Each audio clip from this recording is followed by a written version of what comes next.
شیخ الاسلام حضرت مولانا شبیر احمد عثمانی رحمۃ اللہ علیہ، ان کا واقعہ،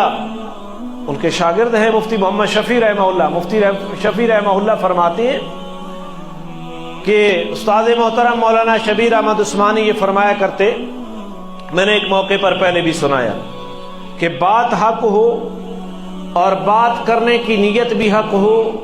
اور بات کرنے کا طریقہ بھی حق ہو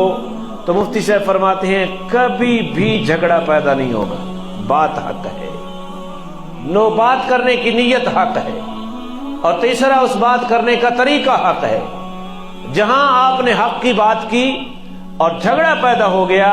تو آپ اس کی تہہ میں جائیں تو یقیناً ان تینوں چیزوں میں سے ایک چیز کے اندر کمی واقع ہوگی، یا تو آپ کی بات حق نہیں ہوگی، یا بات حق ہوگی آپ کی نیت ٹھیک نہیں ہوگی، یا بات اور نیت دونوں ٹھیک ہوں گے لیکن آپ کا طریقہ ٹھیک نہیں ہوگا۔ بسا اوقات ایک آدمی ایک چیز کو حق سمجھ رہا ہوتا ہے لیکن حقیقت میں وہ حق نہیں ہوتی، وہ اپنے طور پر اس کو حق سمجھ رہا ہوتا ہے۔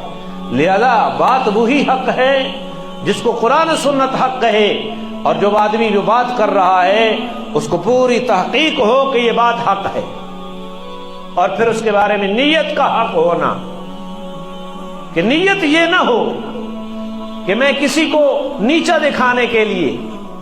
نیت کے اندر یہ ہونا کہ میں متقی ہوں اور جس کو میں تبلیغ کر رہا ہوں یہ فاسق اور فاجر ہے،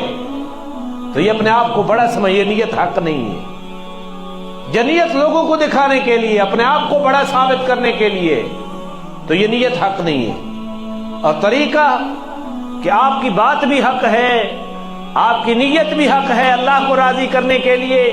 لیکن طریقہ ایسا ہے کہ آپ مسائل کو اس طرح بیان کر رہے ہیں گویا کہ لٹھ لے کر ایک آپ ڈنڈے کے زور پر لوگوں سے منوانا چاہتے ہیں، تو یہ طریقہ حق نہیں ہے۔